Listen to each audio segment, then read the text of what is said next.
से बहुत से लोगों का ये सपना होता है कि हमारे टेरेस या बालकनी में बेसिल का एक बढ़िया सा प्लांट हो।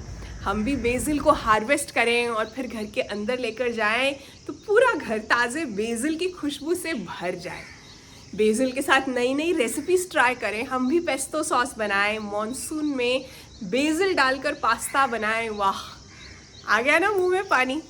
लेकिन जब आप नर्सरी से एक महंगा बेसिल का छोटा सा प्लांट लेकर आते हो या फिर सीड्स उगाते हो तो क्या होता है, 15 दिन के अंदर उसकी जो या तो ऊपर से प्लांट सूख जाता है या नीचे से स्टेम्स काली पड़ जाती हैं और प्लांट गल कर मर जाता है। ऐसा क्यों होता है? क्योंकि जिन वीडियोस को देखकर आप बेसिल की केयर करते हो वो तो वेस्टर्न कंडीशंस के हिसाब से। वो वीडियोस आपको बोलेंगी basil needs full sun and plenty of water. उन्हें क्या पता जून मिड में हमारा फुल सन कैसा होता है। प्लेंटी ऑफ वाटर का क्या मतलब, अगर बरसात शुरू हो गई है और आपने बेसिल को ओपन में रखा है, बेसिल कैसे सरवाइव करेगा? तो इंडियन कंडीशंस के हिसाब से जून के अंदर 40 डिग्री सेल्सियस के ऊपर की हीट होती है और ह्यूमिडिटी का सडन अटैक भी होता है। वो चीज़ें वहाँ जो है होती ही नहीं, इसलिए उन वीडियोस में बताई गई केयर टिप्स इंडियन कंडीशंस के हिसाब से वैलिड नहीं है। इसीलिए इस मास्टर क्लास में ना मैं आपको लॉजिक और साइंस की मदद से बताऊंगी कि बेसिल कैसे उगाना है। सीड्स पहले से हैं आपके पास तब भी ठीक है, नहीं तो ऑनलाइन मंगवा लो, अभी सही टाइम है, बेसिल उग जाएगा। प्लांट है पहले से जो कि आखिरी सांसें ले रहा है, तो मैं बताऊंगी कि कैसे आपको उसे हरा भरा और घना करना है। तो नमस्ते, सलाम और सत श्री अकाल। मैं हूँ चेतना गेट माई हार्वेस्ट से। कैसे हैं आप सब? आशा करती हूँ सब बढ़िया है। कुछ गड़बड़ है जल्दी से ठीक हो जाएगी। वीडियो शुरू करते हैं। बेसिल को उगाने के 2 अलग अलग रास्ते हैं और इस वक्त जून मिड चल रहा है तो ये दोनों ही टेक्निक्स बहुत तेज़ी से काम करेंगे। आप देख लो आपको कौन सा सूट करता है। मैं तो कहूँगी अगर बहुत ज़्यादा श्योर शॉट करना ही करना है बेसिल उगाने का काम तो दोनों टेक्निक्स यूज़ करो। सबसे पहले सीड से। इसमें सबसे पहले मैं बता देती हूँ गलती क्या होती है, मिस्टेक क्या होती है ज़्यादातर लोगों से। ज़्यादा गहरा गड्ढा, बड़ा सा और गहरा गड्ढा खोद लेते हैं गमले, ग्रो बैग या फिर ज़मीन में अपनी क्यारी में, और उसमें बेसिल के सीड्स डाल देते हैं, ऊपर मिट्टी से ढक देते हैं और फिर कहते हैं कि जर्मिनेशन नहीं हुई। होता है ज़्यादातर। अब मैं बताती हूँ क्या गड़बड़ है इसमें। बेसिल के सीड्स बहुत छोटे होते हैं, उनके अंदर इतनी मेटाबॉलिक एनर्जी ही नहीं होती है कि वो इतनी गहराई से मिट्टी का सीना चीर कर जर्मिनेट हो जाए। वो वहीं थोड़ा बहुत जर्मिनेट होते हैं इतनी गहराई में और वहीं मर जाते हैं।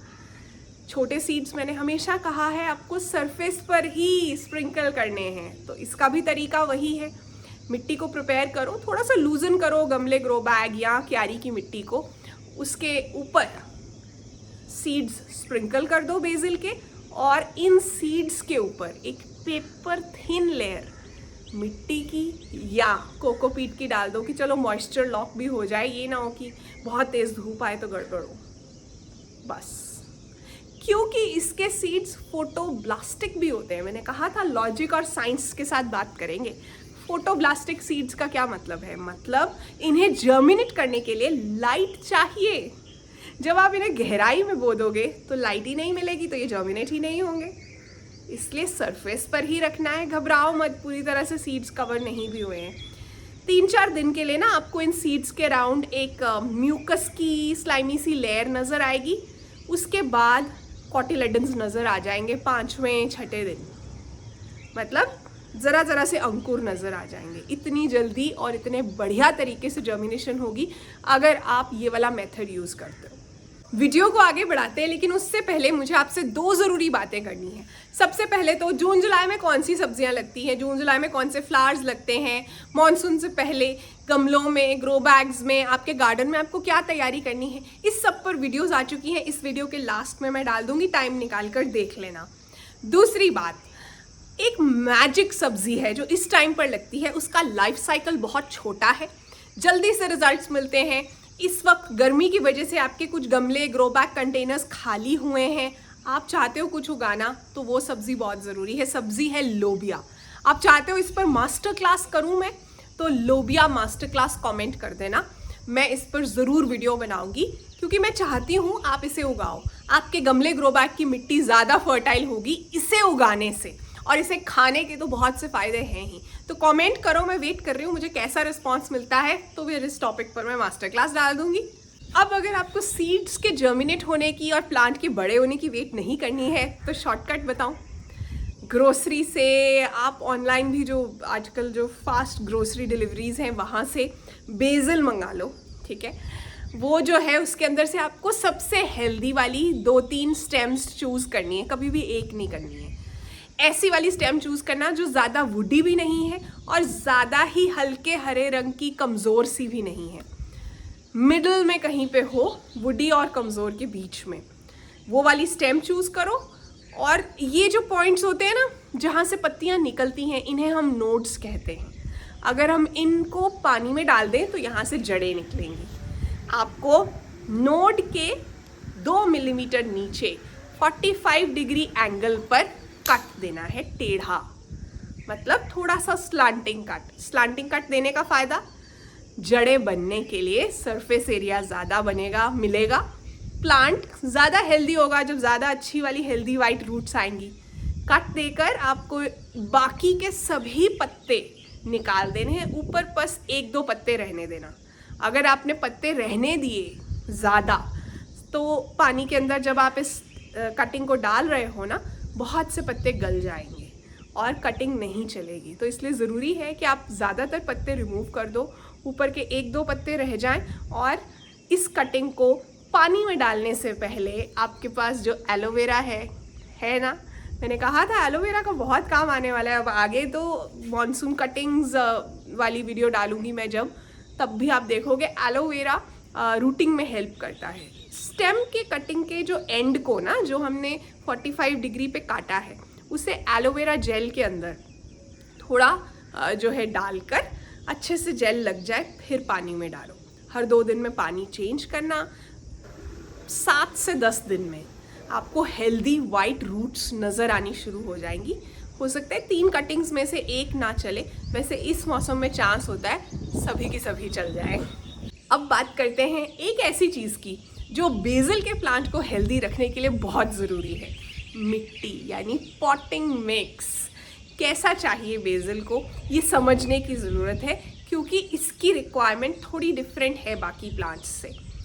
सबसे पहले तो बेसिल की रूट्स जो होती है ना, वो काफ़ी डेलिकेट होती हैं, हेयर लाइन थिन और डेलिकेट सी रूट्स होती हैं। आप इसे नॉर्मल जैसे लाल मिट्टी में या चिकनी मिट्टी में जब लगा देते हो ना, बरसात के बाद वो वाली जो मिट्टी है वो सीमेंट के ब्लॉक के जैसी हो जाती है। आपने नोटिस किया होगा, इतनी हार्ड हो जाती है जब बरसातें रुकती हैं और धूप आनी शुरू हो जाती है। तो ऐसी वाली मिट्टी के अंदर बेसिल की जड़ें पूरी तरह से सफोकेट हो जाती है और प्लांट मर जाता है।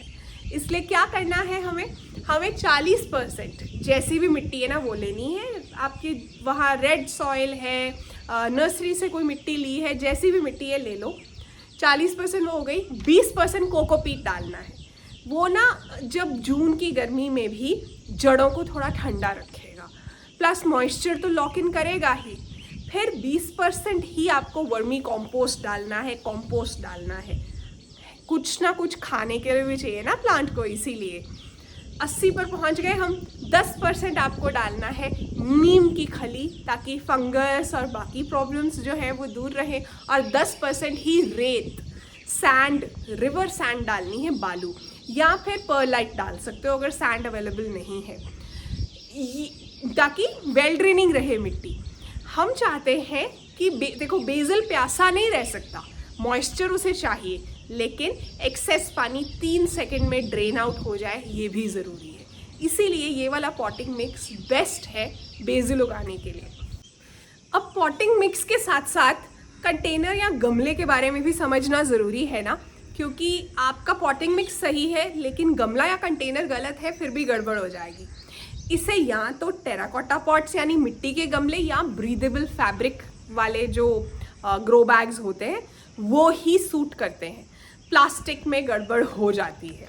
बेसिल की रूट्स जो है ना 40 डिग्री सेल्सियस 45 डिग्री सेल्सियस की हीट में पकनी शुरू हो जाती हैं प्लास्टिक के गमलों के अंदर।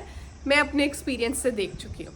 तो इसलिए बहुत ज़रूरी है कि ऐसा वाला कोई गमला हो और गहरा 8 से 10 इंच, ऊपर से चौड़ा गमला, क्योंकि इसकी जो रूट्स हैं वो हॉरिजॉन्टली फैलती हैं, तो इसलिए ऊपर भी जो है आपका गमला चौड़ा होगा तो सही से प्लांट बिल्कुल हेल्दी से उसके अंदर ग्रो कर पाएगा।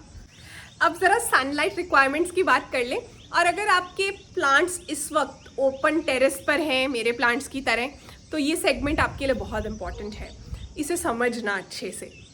इंटरनेट पर लिखा होगा BECIL needs 6 to 8 hours of direct sunlight, आप सर्च करके देख लेना।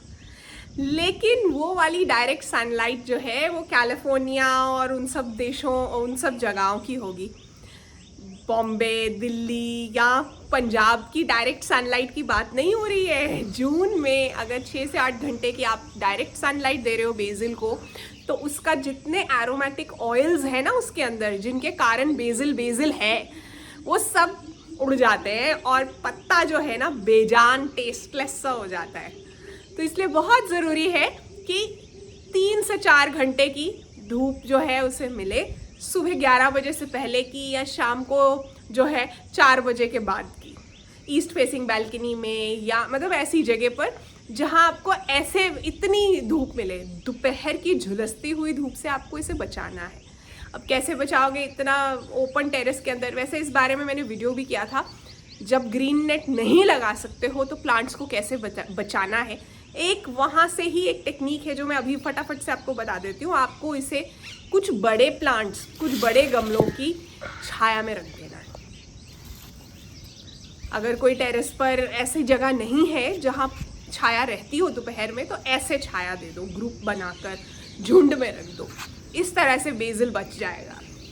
अब ज़रा पानी देने के बारे में बात कर ली जाए। बेसिल जो है ना, इसे प्यासा रहना बिल्कुल पसंद नहीं है, लेकिन थोड़ा सा इसमें जो है कंडीशन स्पेसिफिक है।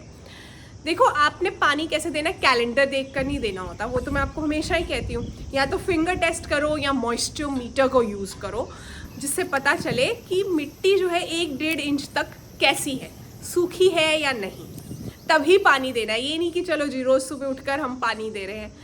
जब भी पानी देना है, इतना देना है कि ड्रेनेज होल से पानी बाहर आना शुरू हो जाए, तो आप रुक जाओ बस। इससे क्या होता है कि पता चल जाता है कि हाँ, रूट्स तक अच्छे से पानी चला गया है। लेकिन मॉनसून में क्या होगा? वैसे तो मॉनसून की बारिश जो है बेसिल के लिए अमृत है, किसी भी प्लांट के लिए, क्योंकि उसमें नाइट्रोजन बहुत होता है, प्लांट लश हो जाएगा।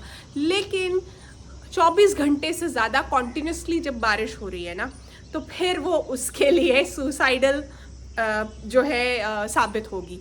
आपको प्लांट को तब ऐसी जगह शिफ्ट कर देना है जहाँ बारिश से बच जाए लेकिन हवा आती रहे। हवा में ही इतनी नमी होती है, इतना मॉइस्चर होता है कि प्लांट को जो गुण चाहिए, जो नाइट्रोजन चाहिए, जो बारिश का जो फ़ायदा चाहिए, वो मिलता रहेगा। लेकिन डायरेक्ट बारिश का पानी जो कि उसकी जड़ों को गला सकता है, रूट रॉट कर सकता है, वो मिलना बंद हो जाएगा।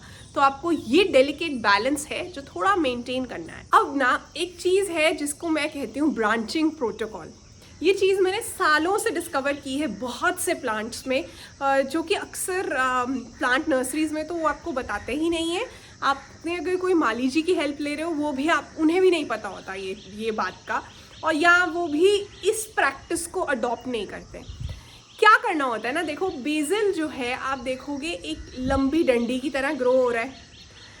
आप इसे एक झाड़ बना सकते हो, बुशी कर सकते हो, लेकिन हार्वेस्टिंग टेक्निक करेक्ट होनी चाहिए। ज़्यादातर क्या होता है, लोग ना साइड से जब चाहिए पत्ते पत्ते हार्वेस्ट करते रहते हैं। प्लांट को सिग्नल मिलता रहता है कि मुझे सीधा ही बढ़ना है, तो एक पतली सी लंबी सी कमज़ोर सी डंडी बनती रहती है, ऊपर 4-5 पत्ते रह जाते हैं, नीचे जो है आपने हार्वेस्टिंग कर ली होती है, कोई ख़ास ग्रोथ नहीं होती है। प्लांट्स के अंदर एक चीज़ होती है जो कि जिसे कहते हैं एक हार्मोन है, ऑक्सिन। मैंने पहले भी इसके बारे में समझाया है, आज फिर से मैं समझाना चाहती हूँ। लॉजिक के साथ जब आप समझोगे ना, तो आप ये वाली प्रैक्टिस को ना पूरे दिल से कर पाओगे। ऑक्सिन जो है ना, उसमें एपिकल डोमिनेंस होती है।